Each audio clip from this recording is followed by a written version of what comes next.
Conventional wisdom before Einstein's theory was that light was not a material thing, that it discharged in a straight line in every direction from the source, that it could not be influenced by gravity, could not bend, curve, or be deflected from its course by anything. As Lord Kelvin said, light diverges from a luminous center outwards in all directions. Its velocity may be affected according to the density of the medium through which it passes, but this fact simply proves Einstein's law of the constancy of the velocity of light is incorrect. Gerard Hickson said, "The length of the course used by Newcomb in the final determination of the velocity of light was 7.44242 kilometers. If the ray of light had deviated by a hair's breadth from an absolutely straight line, it never could have passed through the interstices between the very fine teeth of his revolving wheel, or returned precisely to the appointed spot on his sending and receiving mirrors, which were 3.72121 kilometers apart.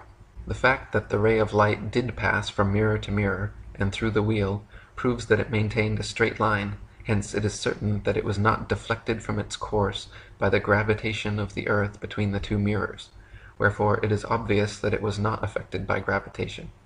So we find that the very experiments by which the accepted 186,414 miles per second as the velocity of light was measured, experiments which were carried out with the utmost painstaking and minute attention to detail, prove that a ray of light is not influenced by the gravitation of the earth in the slightest degree.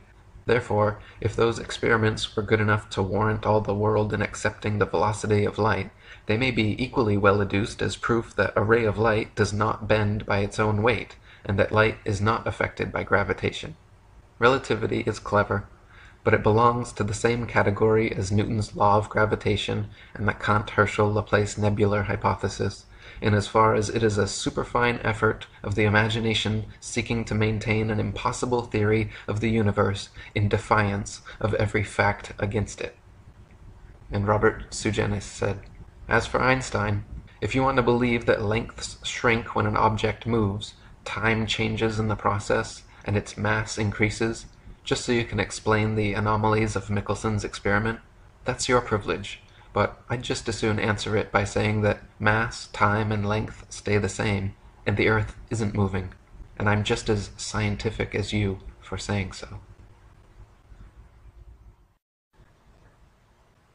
If you fill a balloon with helium, a substance lighter than the nitrogen, oxygen, and other elements which compose the air around it, the balloon will immediately fly upwards. If you fill a balloon with hydrogen, a substance even lighter than helium, the balloon will fly upwards even faster. If you blow a dandelion seed out of your hands, a substance just barely heavier than the air, it will float away and slowly but eventually fall to the ground. And if you drop an anvil from your hands, something much heavier than the air, it will quickly and directly fall straight to the ground. Now this has absolutely nothing to do with gravity. The fact that light things rise up and heavy things fall down is simply a natural property of weight and density. That is very different from gravity. Gravity is a hypothetical magnetic-like force possessed by large masses which Isaac Newton needed to help explain the heliocentric theory of the universe. Lady Blunt says, "Most people in England have either read or heard that Sir Isaac Newton's theory of gravitation was originated by his seeing an apple fall to the earth from a tree in his garden.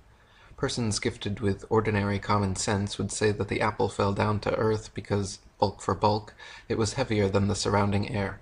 But if, instead of the apple, a fluffy feather had been detached from the tree, a breeze would probably have sent the feather floating away, and the feather would not reach the earth until the surrounding air became so still that, by virtue of its own density, the feather would fall to the ground."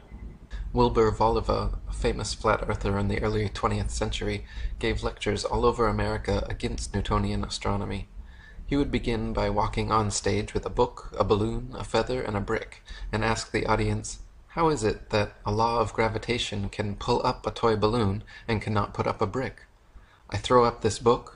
Why doesn't it go on up? That book went up as far as the force behind it forced it, and it fell because it was heavier than the air, and that is the only reason. I cut the string of a toy balloon. It rises, gets to a certain height, and then it begins to settle. I take this brick and a feather. I blow the feather. Yonder it goes. Finally, it begins to settle and comes down. This brick goes up as far as the force forces it, and then it comes down because it is heavier than the air. That is all.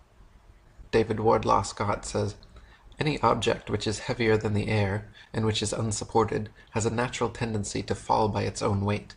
Newton's famous apple at Woolsthorpe, or any other apple when ripe, loses hold of its stalk, and being heavier than the air, drops as a matter of necessity to the ground, totally irrespective of any attraction of the earth. For if such attraction existed, why does not the earth attract the rising smoke, which is not nearly so heavy as the apple? The answer is simple, because the smoke is lighter than the air, and therefore does not fall but ascends. Gravitation is only a subterfuge employed by Newton in his attempt to prove that the earth revolves around the sun, and the quicker it is relegated to the tomb of all the Capulets, the better will it be for all classes of society." Thomas Winship says, "The law of gravitation is said by the advocates of the Newtonian system of astronomy to be the greatest discovery of science, and the foundation of the whole of modern astronomy. If, therefore, it can be shown that gravitation is a pure assumption, and an imagination of the mind only, that it has no existence outside of the brains of its expounders and advocates, the whole of the hypothesis of this modern so-called science fall to the ground as flat as the surface of the ocean, and this most exact of all sciences, this wonderful feat of the intellect, becomes at once the most ridiculous superstition and the most gigantic imposture to which ignorance and credulity could ever be exposed." Einstein's theory of relativity and the entire heliocentric model of the universe hinge upon Newton's law of gravitation. Heliocentrists claim that the sun is the most massive object in the heavens, more massive even than the earth, and therefore the earth and other planets, by law, are caught up in the sun's gravity and forced to orbit perpetual circles and ellipses around it. They claim that gravity also somehow allows people, buildings, the oceans, and all of nature to exist on the underside of their ball earth without falling off. Now, even if gravity did exist, why would it cause both planets to orbit the sun and people to stick to the earth? Gravity should either cause people to float in suspended circular orbits around the earth, or it should cause the earth to be pulled and crashed into the sun. What sort of magic is gravity that it can glue people's feet to the ball earth while causing earth itself to revolve ellipses around the sun? The two effects are very different, yet the same cause is attributed to both. Furthermore, this magnetic-like attraction of massive objects gravity is purported to have can be found nowhere in the natural world. There is no example in nature of a massive sphere or any other shaped object which, by virtue of its mass alone, causes smaller objects to stick to or orbit around it. There is nothing on earth massive enough that it can be shown to cause even a dust bunny to stick to or orbit around it. Try spinning a wet tennis ball or any other spherical object with smaller things placed on its surface, and you will find that everything falls or flies off, and nothing sticks to or orbits around it. To claim the existence of a physical law without a single practical evidential example is hearsay, not science. Lady Blunt and Albert Smith wrote, "That bodies in some instances are seen to approach each other is a fact, but that their mutual approach is due to an attraction or pulling process on the part of these bodies is, after all, a mere theory. Hypotheses may sometimes be admissible, but when they are invented to support other hypotheses, they are not only to be doubted, but discredited and discarded. The hypothesis of a universal force called gravitation is based upon, and was indeed invented with a view to support another hypothesis, namely, that the earth and sea together make up a vast globe whirling away through space, and therefore needing some force or forces to guide it in its mad career, and so control it as to make it conform to what is called its annual orbit round the sun. The theory, first of all, makes the earth to be a globe, then not a perfect globe, but an oblate spheroid, flattened at the poles, then more oblate, until it was in danger of becoming so flattened that it would be like a cheese, and passing over minor variations of form, we are finally told that the earth is pear-shaped, and that the ellipsoid has been replaced by an apoid. What shape it may assume next, we cannot tell. It will depend upon the whim or fancy of some astute and speculating scientist. How is it that gravity is so strong that it can hold all the oceans, buildings, and people stuck to the underside of the ball earth, but so weak that it allows birds, bugs, smoke, and balloons to casually evade its grips completely. How is it that gravity holds our bodies clung to the underside of a ball earth, but yet we can easily raise our legs and arms, walk or jump, and feel no such constant downward pulling force? How is it that gravity can cause planets to revolve elliptical orbits around a single center of attraction? Ellipses by nature require two foci, and the force of gravitation would have to regularly increase and decrease to keep planets in constant orbit and prevent pulling them into direct collision courses.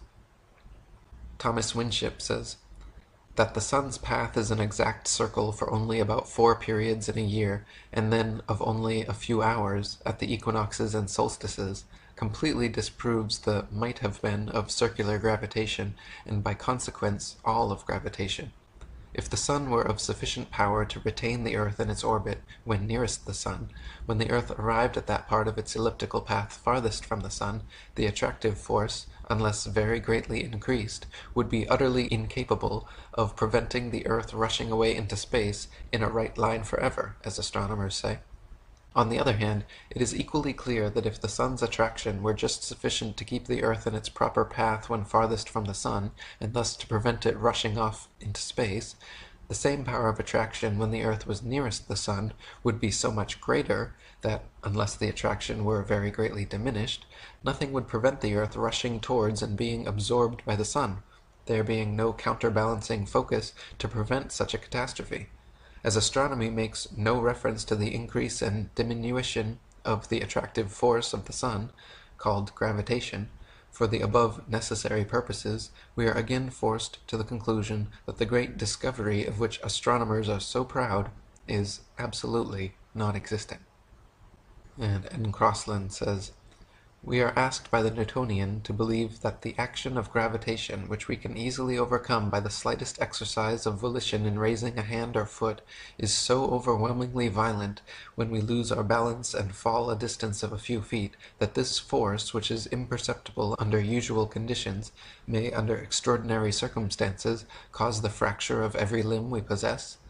Common sense must reject this interpretation. Gravitation does not furnish a satisfactory explanation of the phenomena here described, whereas the definition of weight already given does, for a body seeking in the readiest manner its level of stability would produce precisely the result experienced. If the influence which kept us securely attached to this earth were identical with that which is powerful enough to disturb a distant planet in its orbit, we should be more immediately conscious of its masterful presence and potency, whereas this influence is so impotent in the very spot where it is supposed to be most dominant that we find an insurmountable difficulty in accepting the idea of its existence. Heliocentrists claim the ball Earth is perpetually spinning on its axis at a mind-numbing 1,038 miles per hour, or 19 miles per second, and somehow people, animals, buildings, oceans, and other surface phenomena can stick to the underside of the spinning ball without falling or flying off. Take a ride on the gravitron at your local amusement park, however, and notice how the faster it spins, the more you are pushed away from the center of spin, not towards it. Even if the centripetal, inward pulling force, of gravity did exist, which it does not, the centrifugal, outward pushing force, of the ball Earth's supposed 19 mile per second spin would also exist and have to be overcome, yet neither of these opposing forces have ever been shown to have any existence outside the imaginations of heliocentric scientists.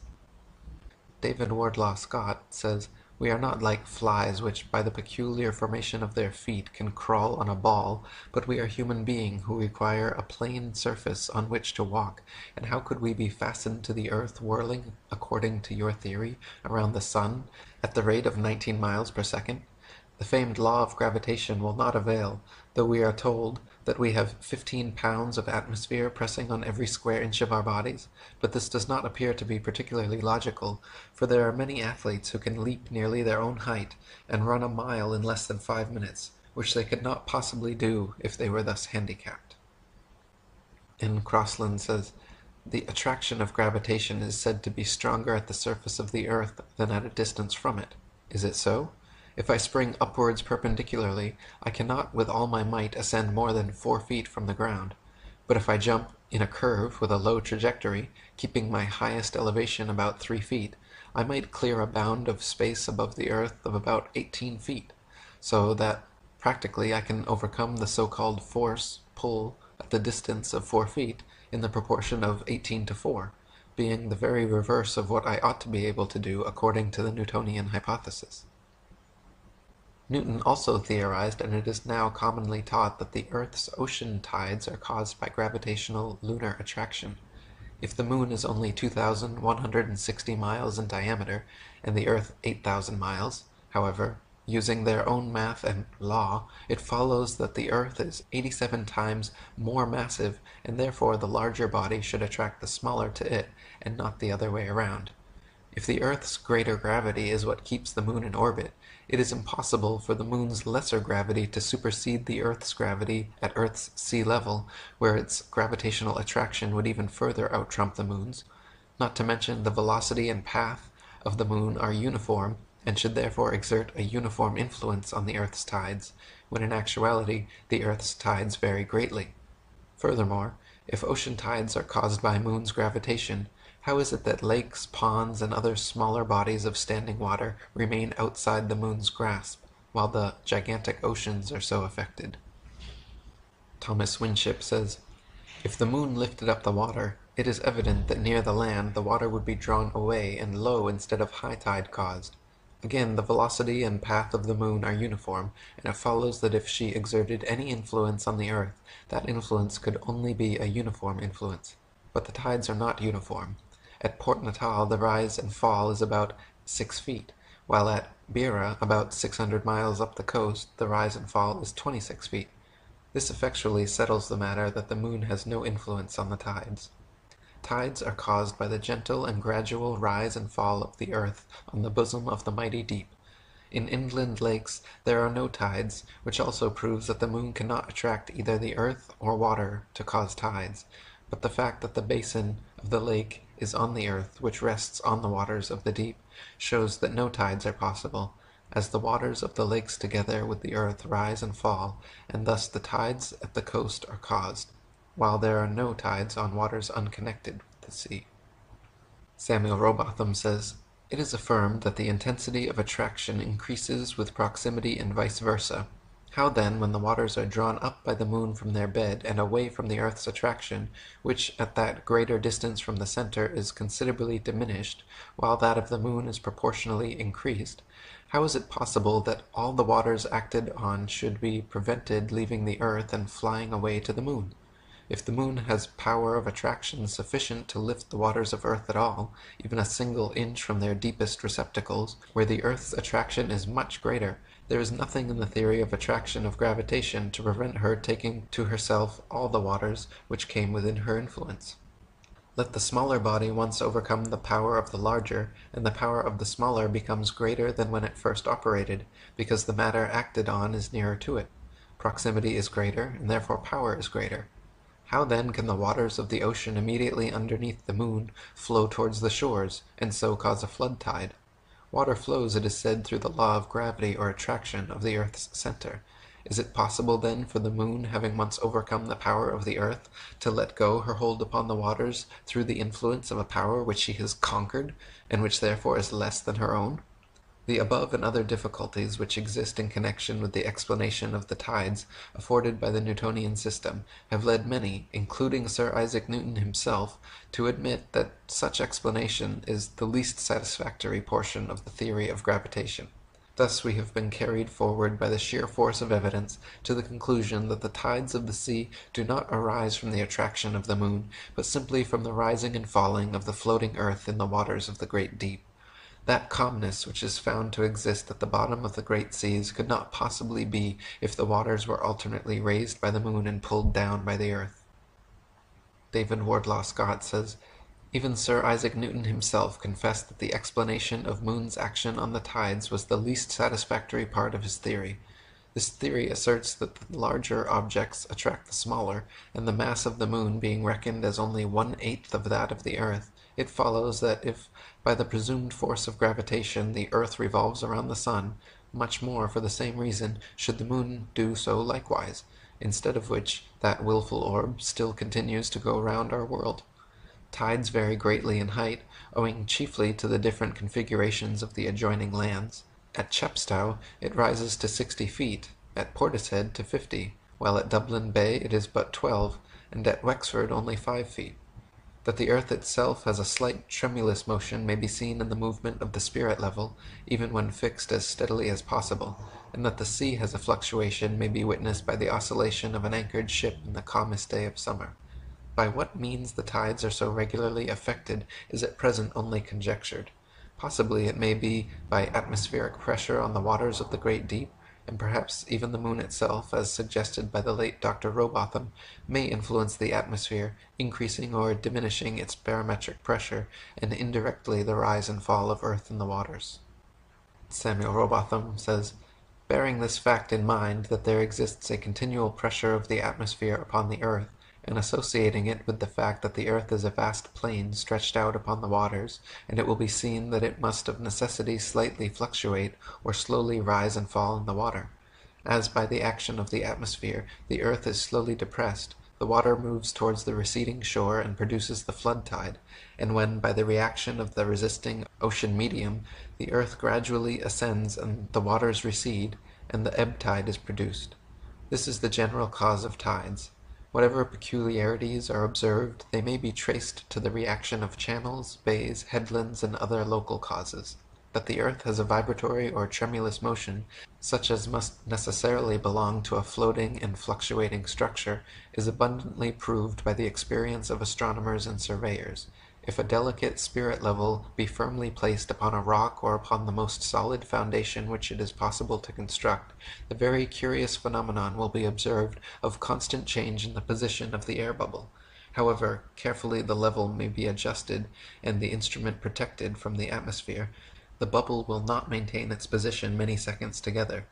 A somewhat similar influence has been noticed in astronomical observatories, where instruments of the best construction and placed in the most approved positions cannot always be relied upon without occasional readjustment. In the past several decades, NASA has shown video of astronauts supposedly in low Earth orbit experiencing complete weightlessness or zero gravity.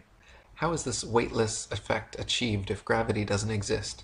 As it turns out, for the past several decades, NASA, together with Boeing, have been perfecting so-called zero-G planes and zero-G maneuvers, which are able to produce weightlessness at any altitude. Aboard modified Boeing 727s, specially trained pilots perform aerobatic maneuvers known as parabolas. Planes climb with a pitch angle of 45 degrees using engine thrust and elevator controls.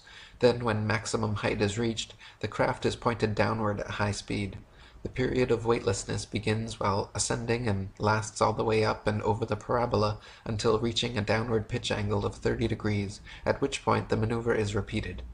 Therefore, all NASA's footage of astronauts aboard space shuttles or the International Space Station can be easily hoaxed and simulated in Earth atmosphere aboard a zero-G plane. In fact, watching footage of zero-G plane flights alongside footage of NASA astronauts, supposedly floating around their space shuttles and space stations, no observable difference can be seen between the two. Astronomers claim to have measured all the planets' distances, shapes, orbits, weights, relative positions, and times of revolution, all based on the law of gravitation, and without gravity, their entire cosmology folds under its own weight. Without gravity, people cannot stand upside down on a ball Earth. Without gravity, the Earth and planets cannot be revolving around the Sun. Without Newtonian gravitation, Einsteinian relativity, Copernican heliocentricity, and the entire Big Bang ball Earth mythos cannot exist and falls to pieces. Gravity, both metaphorically and quite literally, just does not hold any water, not as a sound theory of cosmology, and not as a law supposedly responsible for holding in the world's oceans. William Carpenter says, man's experience tells him that he is not constructed like the flies that can live and move upon the ceiling of a room with as much safety as on the floor, and since the modern theory of a planetary Earth necessitates a crowd of theories to keep company with it, and one of them is that men are really bound to the Earth by a force which fastens them to it like needles round a spherical lodestone, a theory perfectly outrageous and opposed to all human experience, It follows that unless we can trample upon common sense and ignore the teachings of experience, we have an evident proof that Earth is not a globe. If we could, after our minds had once been opened to the light of truth, conceive of a globular body on the surface of which human beings could exist, the power, no matter by what name it be called, that would hold them on would then necessarily have to be so constraining and cogent that they could not live. The waters of the oceans would have to be a solid mass, for motion would be impossible. But we not only exist, but live and move, and the water of the oceans skips and dances like a thing of life and beauty. This is a proof that the earth is not a globe. Gerard Hickson said, "Nearly 100 years ago Kepler suggested that some kind of unknown force must hold the earth and the heavenly bodies in their places, and now Sir Isaac Newton, the greatest mathematician of his age, took up the idea and built the law of gravitation. The name is derived from the Latin word gravis, which means heavy, having weight, while the law of gravitation is defined as that mutual action between masses of matter by virtue of which every such mass tends toward every other with a force varying directly as the product of the masses and inversely as the square of their distances apart. Reduced to simplicity, gravitation is said to be that which attracts everything towards every other thing. That does not tell us much, and yet the little it does tell us is not true, for a thoughtful observer knows very well that every thing is not attracted towards every other thing.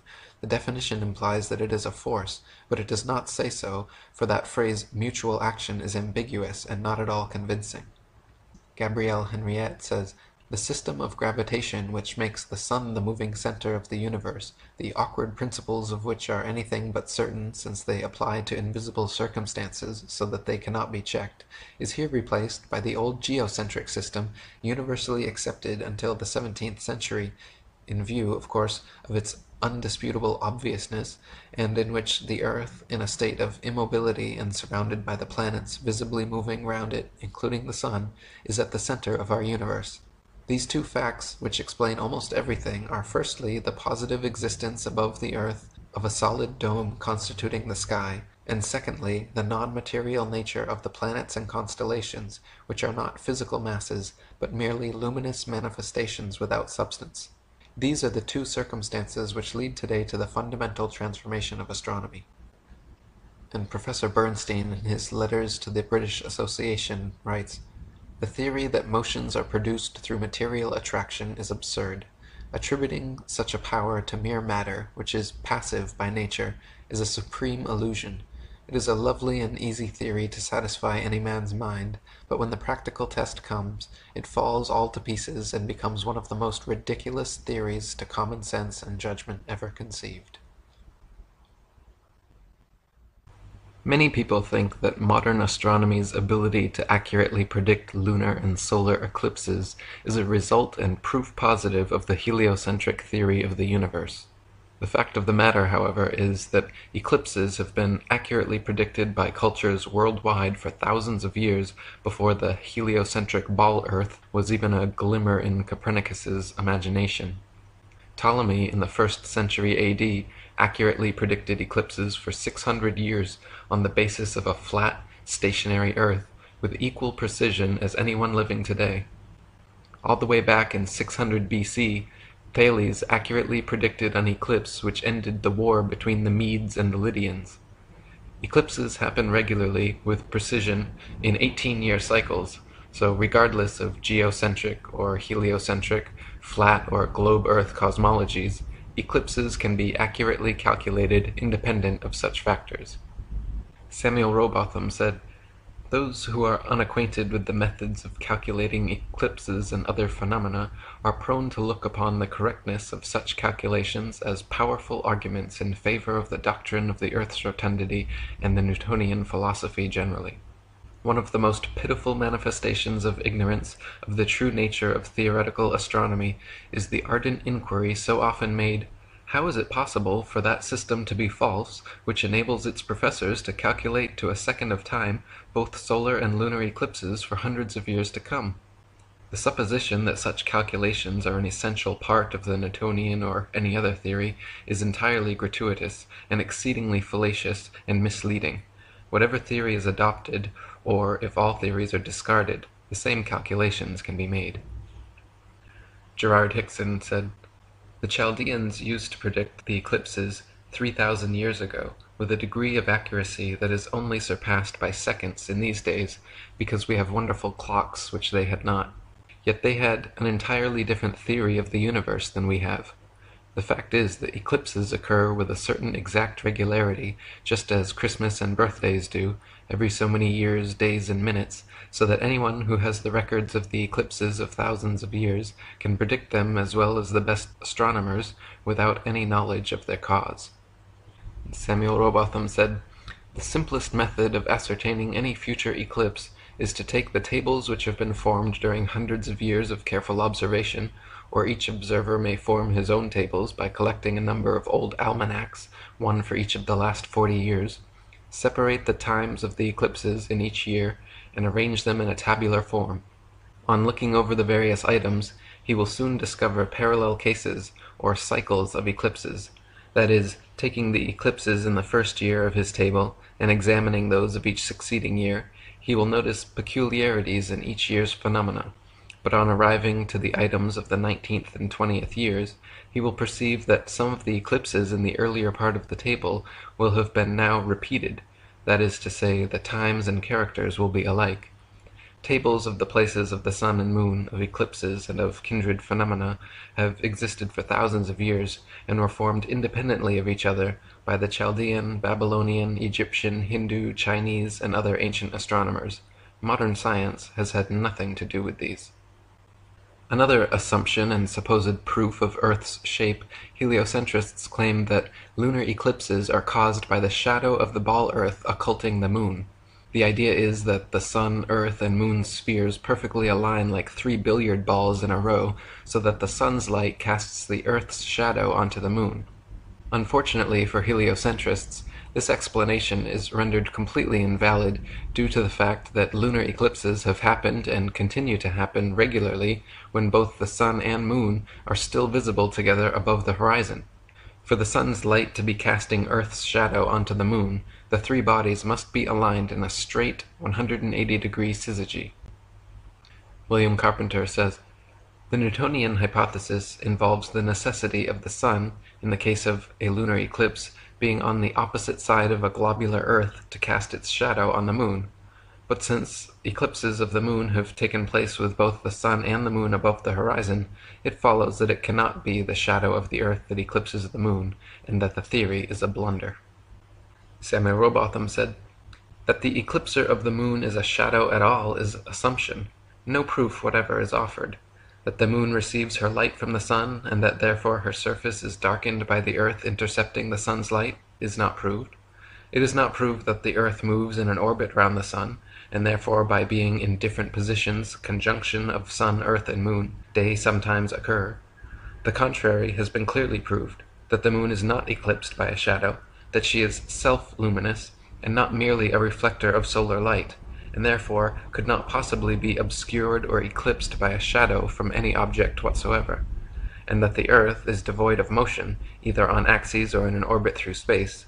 Hence, to call that an argument for the Earth's rotundity, where every necessary proposition is only assumed, and in relation to which direct and practical evidence to the contrary is abundant, is to stultify the judgment and every other reasoning faculty." And F.H. Cook wrote, "According to the globular theory, a lunar eclipse occurs when the sun, earth, and moon are in a direct line, but it is on record that since about the 15th century, over 50 eclipses have occurred while both the sun and moon have been visible above the horizon. As early as the time of Pliny, there are records of lunar eclipses happening while both the sun and moon are visible in the sky. The Greenwich Royal Observatory recorded that during the lunar eclipses of July 17th, 1590, November 3rd, 1648, June 16th, 1666, and May 26th, 1668, the moon rose eclipsed, while the sun was still above the horizon. McCullough's Geography recorded that on September 20th, 1717, and April 20th, 1837, the moon appeared to rise eclipsed before the sun had set. Sir Henry Holland also noted in his Recollections of Past Life the April 20th, 1837 phenomena where the moon rose eclipsed before the sun set. The Daily Telegraph recorded it happening again on January 17th, 1870, then again in July of the same year, and it continues to happen during lunar eclipses to this very day. Thomas Winship wrote, "It is alleged by the learned that at a lunar eclipse the earth casts a shadow on the moon by intercepting the light of the sun. The shadow, it is alleged, is circular, and as only a globe can cast a circular shadow, and as that shadow is cast by the earth, of course the earth is a globe. In fact, what better proof could any reasonable person require? Powerful reasoning, says the dupe. Let us see. I have already cited a case where sun and moon have been seen with the moon eclipsed, and as the earth was not between, or they both could not have been seen, the shadow said to be on the moon could not possibly have been cast by the earth. But as refraction is charged with raising the moon above the horizon, when it is said to be really beneath, and the amount of refraction made to tally with what would be required to square the matter, let us see how refraction would act in regard to a shadow. Refraction can only exist where the object and the observer are in different densities. If a shilling be put in the bottom of a glass and observed, there is no refraction. Refraction casts the image of the shilling upwards, but a shadow always downwards. If a basin be taken and put near a light, so that the shadow will shorten inwards and downwards, but if the rod is allowed to rest in the basin and water poured in, the rod will appear to be bent upwards. This places the matter beyond dispute, and proves that it is out of the range of possibility that the shadow said to be on the moon could be that of the earth. In an attempt to explain away the inconsistencies in their theory, heliocentrists usually claim light refraction must be happening on a scale large enough to account for the phenomena. George G. Carey, in his Astronomy and Astronomical Instruments, claims that this is the reason the full moon has sometimes been seen eclipsed above the horizon before the sunset, due to a horizontal refraction of 36 or 37 minutes, generally about 33 minutes, which is equal to the diameter of the sun or moon. Even if this highly implausible, reverse-engineered damage control explanation is accepted, it cannot explain how earthbound observers are supposedly able to see 12,000 miles, 180 degrees, around the globe. Thomas Winship wrote, "Even if we admit refraction, and that to the extent seemingly required to prove that when the eclipsed moon is seen above the horizon, we are still confronted with a fact which entirely annihilates every theory propounded to account for the phenomena.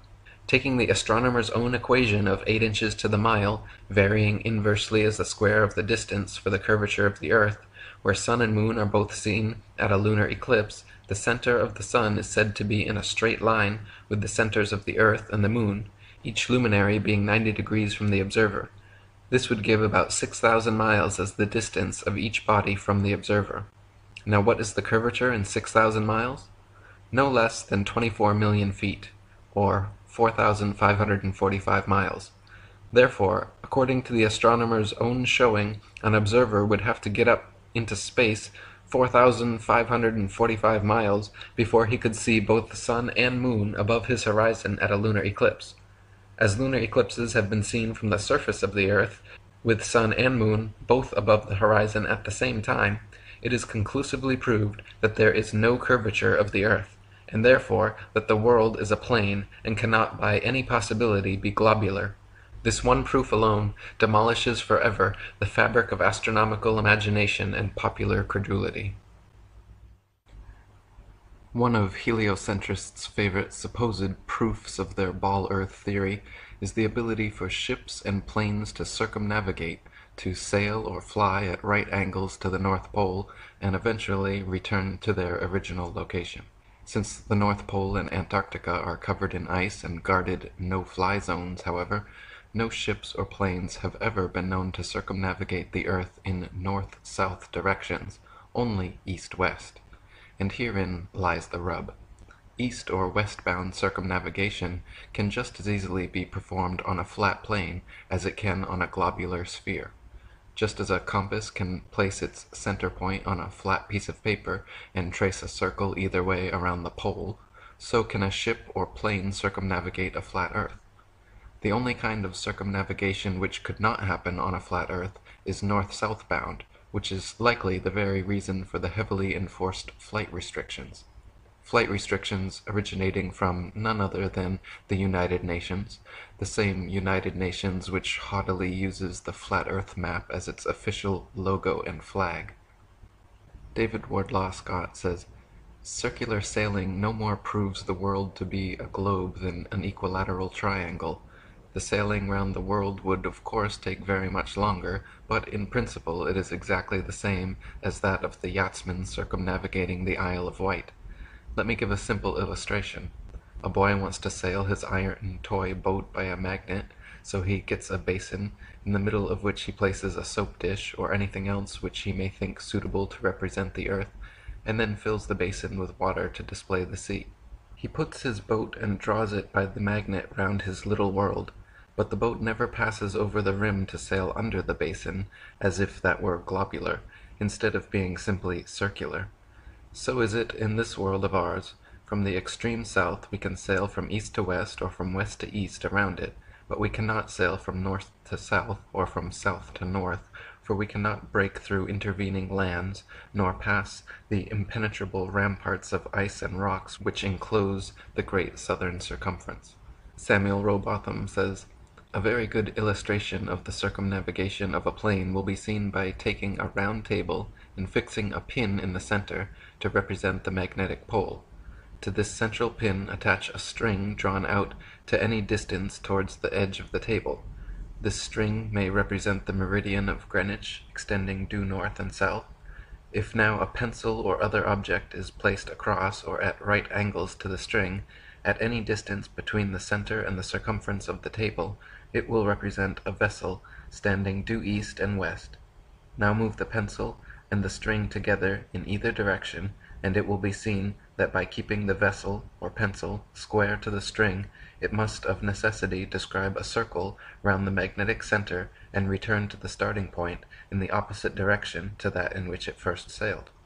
So the ball earther's logical argument is that only a globe can be circumnavigated, the earth has been circumnavigated, and therefore the earth is a globe. This is indeed a logical modus ponens statement, but the conclusion is rendered invalid because the first premise, that only a globe can be circumnavigated, is categorically false.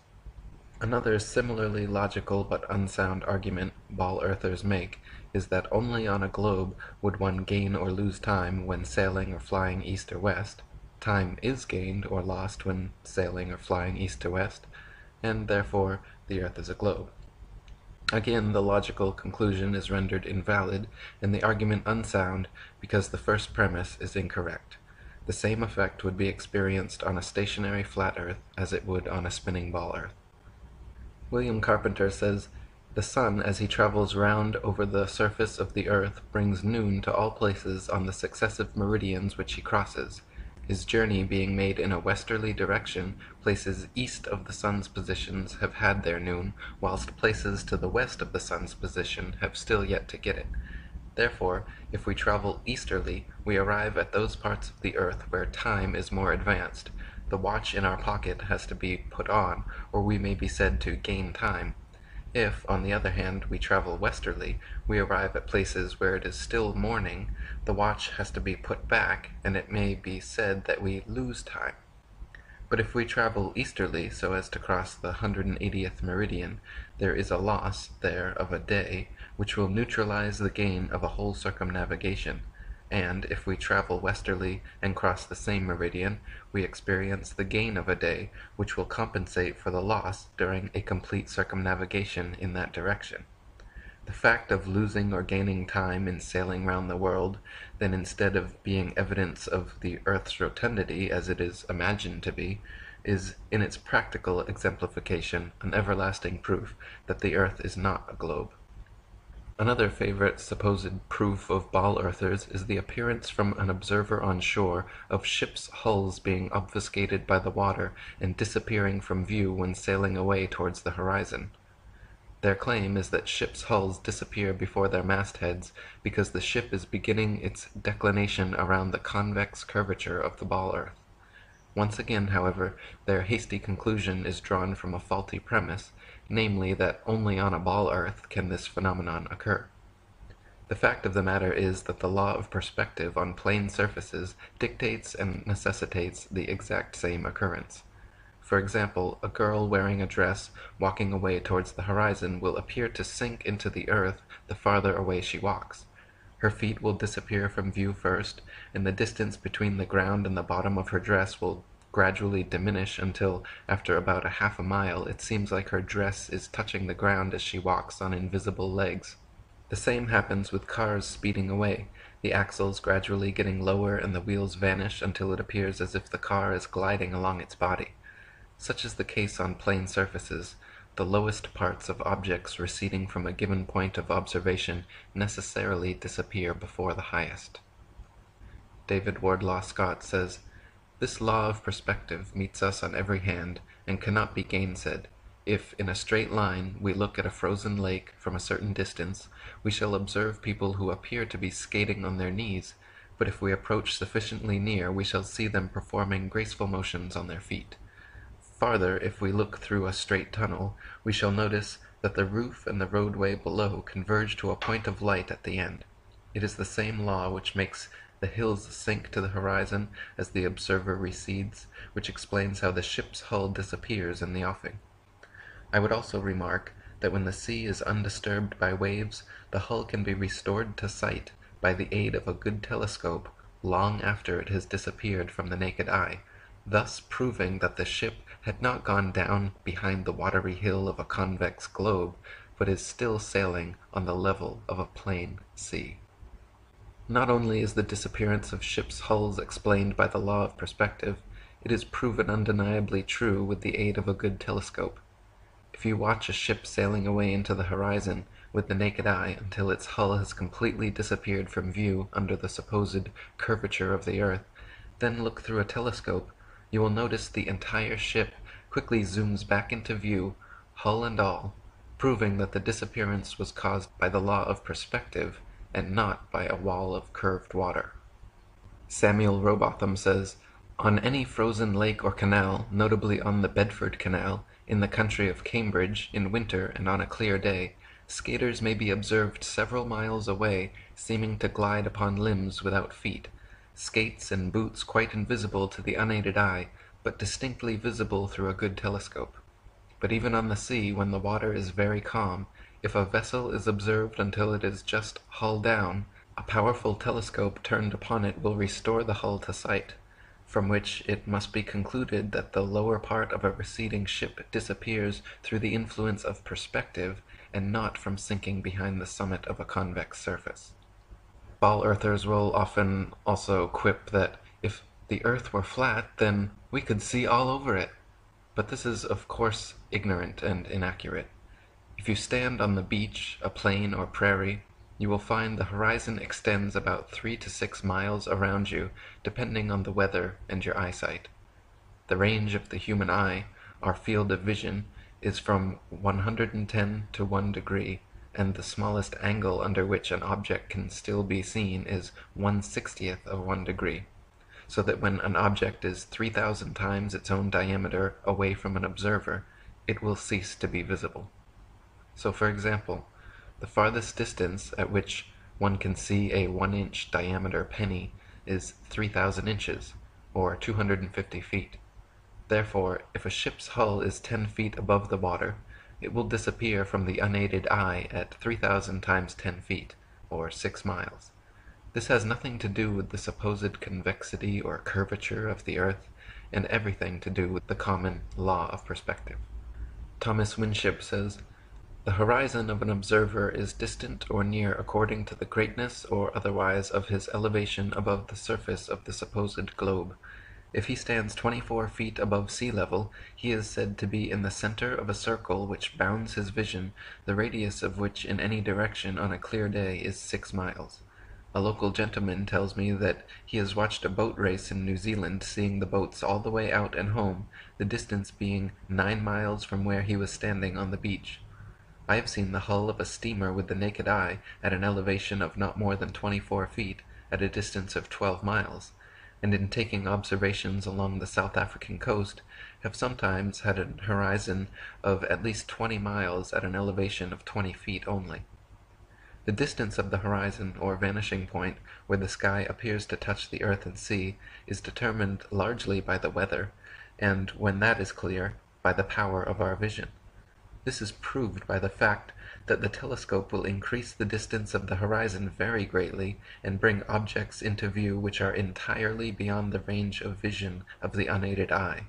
But as no telescope can pierce a segment of water, the legitimate conclusion we are forced to arrive at is that the surface of water is level, and that therefore the shape of the world cannot be globular, and on such a flat or level surface, the greater the elevation of the observer, the longer will his range of vision be, and thus the farther he can see.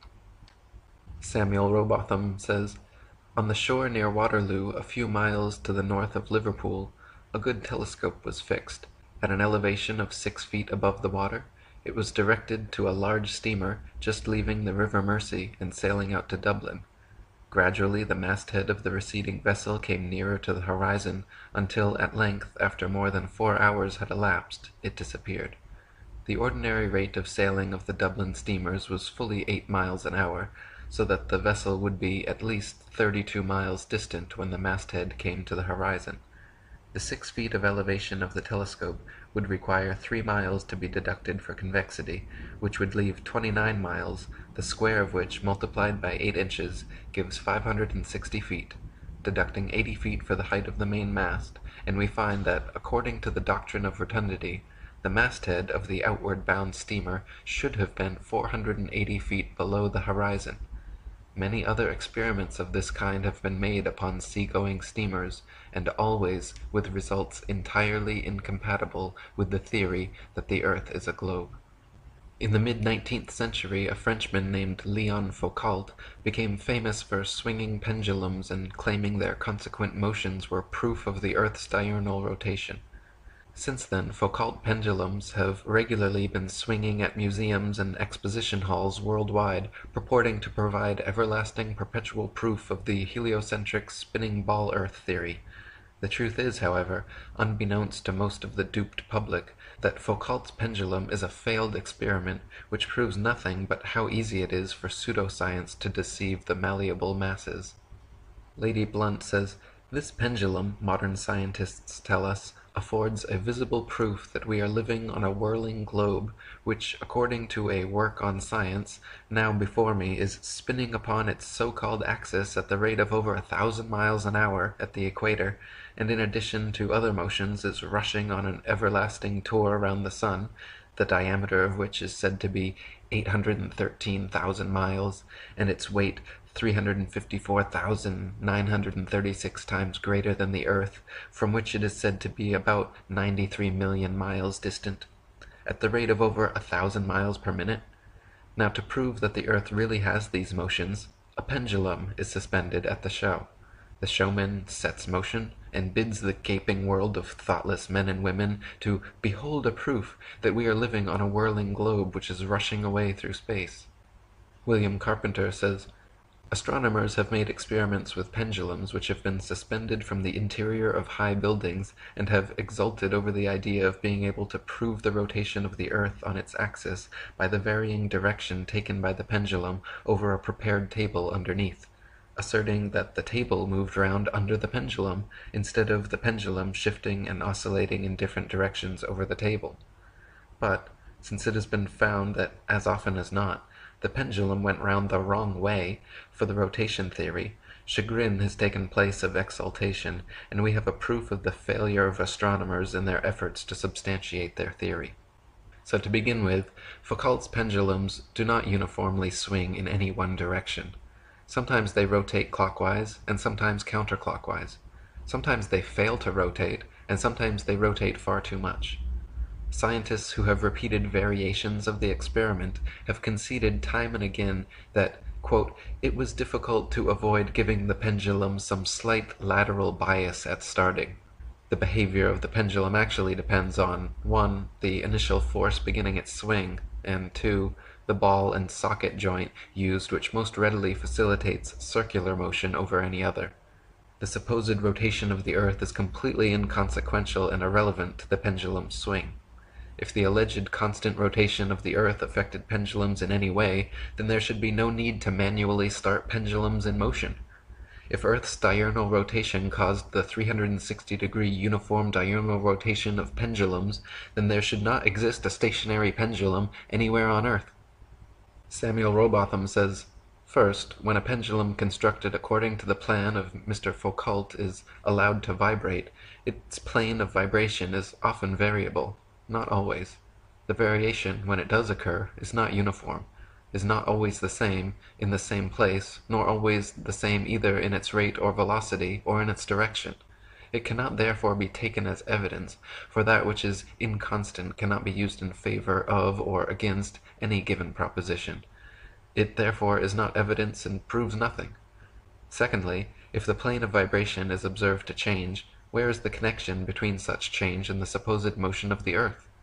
What principle of reasoning guides the experimenter to the conclusion that it is the earth which moves underneath the pendulum, and not the pendulum which moves over the earth? What logical right or necessity forces one conclusion in preference to the other? Thirdly, why was not the peculiar arrangement of the point of suspension of the pendulum specially considered in regards to its possible influence upon the plane of oscillation? Was it not known, or was it overlooked, or was it in the climax of theoretical revelry ignored that a ball and socket joint is one which facilitates circular motion more readily than any other? Lady Blunt says, "We believe, with all due deference to the pendulum and its proprietor, that it proves nothing but the craftiness of the inventor, and we can only describe the show and showman as deceptions. A thing so childish as this pendulum proof that it can only be described as one of the most simple and ridiculous attempts to gull the public that has ever been conceived. It has been said that the pendulum experiment proves the rotation of the earth. This is quite impossible, for one pendulum turns one way, and sometimes another pendulum turns in the opposite direction.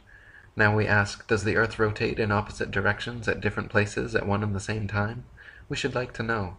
Perhaps the experimenters will kindly enlighten us on this point. If the earth had the terrible motions attributed to it, there would be some sensible effects of such motions. But we neither feel the motion, see it, nor hear it. And how people can stand watching the pendulum vibrate and think that they are seeing a proof of the motions of the earth almost passes comprehension. They are, however, brought up to believe it, and it is thought to be scientific to believe what the astronomers teach."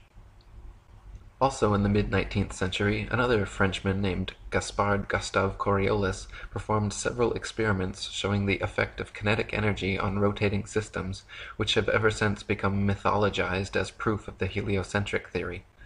The Coriolis effect is often said to cause sinks and toilet bowls in the northern hemisphere to drain spinning in one direction, while in the southern hemisphere causing them to spin the opposite way, thus providing proof of the spinning ball earth. Once again, however, just like Foucault's pendulums spinning either which way, sinks and toilets in the northern and southern hemisphere do not constantly spin in any one direction. Sinks and toilets in the very same household are often found to spin in opposite directions, depending entirely upon the shape of the basin and the angle of the water's entry, not the supposed rotation of the earth. Jennifer Horton wrote, "While the premise makes sense that the earth's eastward spin would cause the water in a toilet bowl to spin as well, in reality the force and speed at which the water enters and leaves the receptacle is much too great to be influenced by something as minuscule as a single 360-degree turn over the span of a day.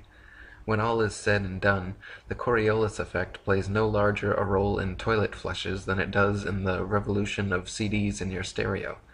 The things that really determine the direction in which water leaves your toilet or sink are the shape of the bowl and the angle at which the liquid initially enters the bowl."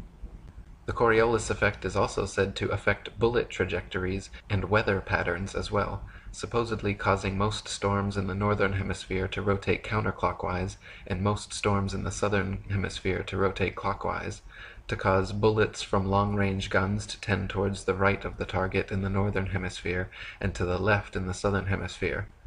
Again, however, the same problems remain. Not every bullet and not every storm consistently displays the behavior, and therefore cannot reasonably be used as proof of anything. What about the precision of the sight aperture, human error, and wind? What about Michelson, Morley, and Gale's proven motion of the ether's potential effect?